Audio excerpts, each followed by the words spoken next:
যে ঈমান বলে ওয়া বলিয়ান শাসন করেছিলি দুনিয়া জাহান। জোরে বলুন মারহাবা। লিল্লাহি তাকবীর।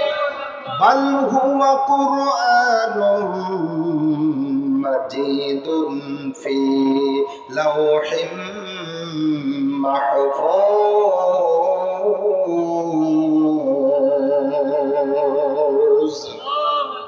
জানতে চাই কোরআন তেলাওয়াত ভালো লাগে না খারাপ লাগে?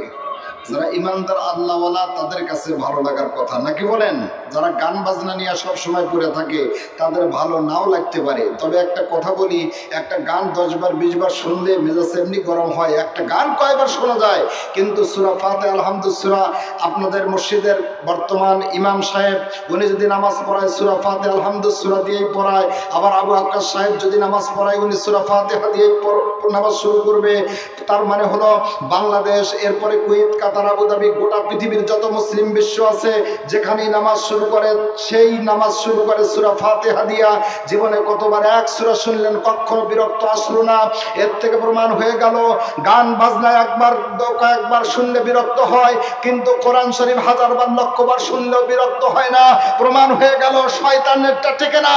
আর আল্লাহর নাযিল করা কোরআন শরীফের স্বাদ কখনো ফুরায় না।